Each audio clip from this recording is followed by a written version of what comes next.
اب 15ویں صدی میں ہم ہیں۔ اب ایک بات میں کہہ رہا ہوں اور وہ میری ذاتی رائے ہے، گمان اندازہ اس میں مجھ سے اختلاف کرنے کا ہر ایک کو حق ہے۔ میرے نزدیک 15ویں صدی ہجری اب مجدد کامل الامام المہدی سلسلہ تجدید خلافت کی آخری کڑی کے ظہور کا وقت ہے۔ اس میں مجھے ایک تو قرآن مجید سے اشارہ ملا ہے، اشارہ ہے، میں اسے تفسیر نہیں کہتا۔ میرے نزدیک قرآن مجید میں چند آیتیں سورہ مدثر کی اور چند آیتیں سورہ انشقاق کی بڑی عجیب ہے۔ سورہ مدثر کی آیات میں حضور کی آمد کا نقشہ کھینچا گیا ہے، کلا والقمر واللیل اذ ادبر والصبح اذا اسفر انہا لإحدی الکبر نذیرا للبشر لمن شاء منکم ان یتقدم او یتأخر۔ نہیں، قسم ہے چاند کی، کلا والقمر واللیل اذ ادبر، اور رات کی جبکہ وہ پیٹھ موڑ لے جانے لگے اور صبح کی جبکہ وہ روشن ہو جائے۔ حضور سے پہلے 600 برس ایسے گزرے ہیں دنیا میں کہ نبوت کا سورج نہیں تھا، بس چاند جیسے مستعار روشنی چاند کی ہوتی ہے، تو سابقہ انبیاء کی مستعار روشنی تو کوئی دنیا میں تھی، دھندلی دھندلی جیسی چاند کی ہوتی ہے، لیکن وہ سورج نہیں تھا۔ لیکن اب وہ رات ختم ہو رہی ہے، وہ لیل اذ ادبر جا رہی ہے، محمد صلی اللہ علیہ وسلم کا سورج، یہ شمس نبوت و رسالت طلوع ہو گیا۔ والصبح اذا اسفر انہا لإحدی الکبر، بہت بڑی باتوں میں سے ایک بات ہے جو ہوئی ہے، وہ معمولی واقعہ نہیں ہے، احدی الکبر، یہ تاریخ انسانی کے عظیم ترین واقعات میں سے ہے بعثت محمدی، نذیرا للبشر، پوری نوع انسانی کے لیے نذیر بن کر آئے۔ یہ تو ہے حضور کا معاملہ، لیکن اب جو معاملہ ہونا ہے دوبارہ، اس لیے کہ خلافت علی منہاج النبوت دوبارہ اب قائم ہوگی انشاءاللہ۔ حضور کے بعد میں آپ کو بتا چکا ہوں، خلافت راشدہ ختم ہونے کے بعد سے زوال زوال زوال زوال زوال زوال زوال زوال زوال، تھوڑا سا 2.5 سال کا 2 سال کا وقفہ آیا ہے حضرت عمر بن عبدالعزیز کا، ورنہ زوال زوال زوال زوال زوال۔ اگرچہ اس زوال کو 1000 سال لگے ہیں، یہ عمارت جو محمد نے بنائی تھی ایک دن میں نہیں گر گئی صلی اللہ علیہ وسلم، کھنڈر بتا رہے ہیں عمارت عظیم تھی، 1000 سال کے بعد پھر یورپ کے سیلاب نے آ کر اس کو گرایا ہے اور ختم کیا ہے، ورنہ 1000 سال تک سطوت و شوکت کے ساتھ امت مسلمہ تو موجود رہی ہے، چاہے اسلام جو ہے وہ حکومت کی سطح پر موجود نہیں تھا۔ بہرحال اب جو اس کا دور آیا ہے دوبارہ خلافت علی منہاج النبوہ کا دور، اس کا نقشہ سورہ انشقاق میں کھینچا گیا ہے۔ فلا اقسم بالشفق، اب دیکھیے سورج غروب ہو گیا، حضور کی بعثت کے وقت وہ سورج رسالت طلوع ہوا تھا، اب وہ سورج غروب ہو چکا ہے۔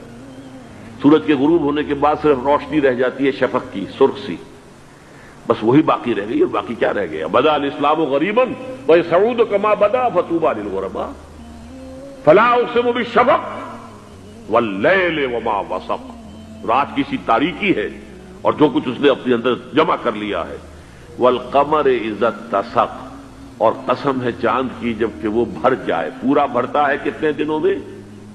14 دن میں۔ اور 14 صدیوں کے بعد اب پہلی صدی کا جس نے کہ تجدید کامل کی عمر بن عبدالعزیز، 14 صدیوں کے بعد اب 15ویں صدی میں الامام المہدی کے ظہور کا وقت قریب ہے۔ اب جو کچھ مجھے حضرت امام المہدی کے بارے میں کہنا ہے، دوبارہ اپنی بات دہرا رہا ہوں، یہ میرا ذاتی گمان ہے، اختلاف کیا جا سکتا ہے۔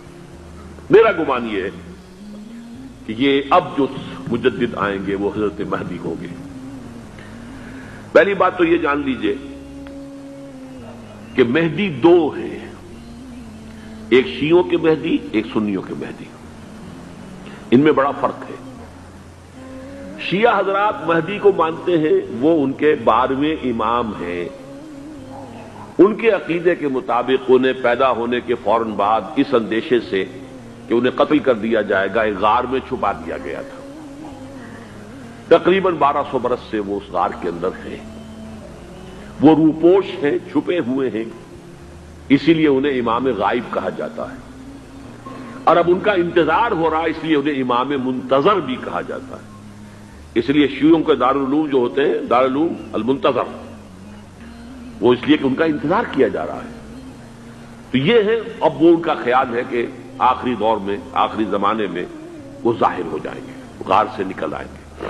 دیکھیے، میں اس عقیدے کو اس بنا پر رد نہیں کرتا کہ یہ ناممکن ہے کہ کیسے کوئی شخص جو ہے 1200 برس تک کسی غار کے اندر زندہ رہ سکتا ہے، نہیں، میں سمجھتا ہوں ممکن ہے۔ 300 برس تک اصحاب کہف رہے کہ نہیں رہے؟ سوئے رہے۔ 300 ایئرس ہم مانتے ہیں۔ حضرت عیسیٰ اسی حیات عرضی کے ساتھ 2000 سال سے موجود ہیں آسمان پہ کہ نہیں ہے؟ آپ کو معلوم ہے حضرت عزیر 100 برس تک مرنے کے بعد دوبارہ زندہ کر دیے گئے۔ فَأَمَاتَهُ اللَّهُ مِئَةَ عَامٍ ثُمَّ بَعَثَهُ۔ تو ناممکنات میں سے کوئی سوال پیدا نہیں ہوتا، لیکن یہ کہ آیا کوئی امامت معصومہ کا تصور قرآن اور حدیث سے ہمیں ملتا ہے؟ پھر یہ کیا یہ موروثی امامت کہ حضرت علی کی نسل جو حضرت فاطمہ سے چلی ہے اسی میں یہ امامت ہوگی؟ اس کے لیے ہمارے پاس کوئی دلیل نہیں ہے، ہم اس کو تسلیم نہیں کرتے۔ ہم تو سمجھتے ہیں کہ معصومیت ختم ہو گئی محمد الرسول اللہ صلی اللہ علیہ وسلم پر، خاتم المعصومین ہے محمد الرسول اللہ۔ اب ان کے بعد تو اجتہاد ہے اور خلافت ہے، عام معاملات میں اجتہاد ہوگا، نظام خلافت کا ہوگا۔ تو ہمارے نزدیک جو میں جس مہدی کا نام لے رہا ہوں وہ مہدی ہیں جو ایک مجدد ہوں گے، جیسے کہ مجددین کے نام میں نے آپ کو گنوائے ہیں، مجدد الفسانی ہو، شاہ ولی اللہ ہو، سید احمد بریلوی ہو، شیخ الہند ہو، ایک ہوں گے انسان جو پیدا ہوں گے انسانوں کی طرح، عام طور پر اپنی عمر کو، پختگی کو پہنچیں گے، پھر وہ سامنے آئیں گے منظر پر، پھر وہ کام کریں گے، قیادت کریں گے، عرب میں ان کا ظہور ہوگا۔ دوسری بات یہ نوٹ کر لیجئے حضرت مہدی کے بارے میں، ہمارے ہاں احادیث کے جو مجموعے ہیں، ان میں جو ٹاپ کے 2 مجموعے ہیں، ان میں کہیں حضرت مہدی کا ذکر نہیں ہے، نہ صحیح بخاری میں نہ صحیح مسلم میں۔ لیکن ہم اسے نظر انداز نہیں کر سکتے کہ صحائح ستہ کی بقیہ 4 کتابوں کے اندر موجود ہے۔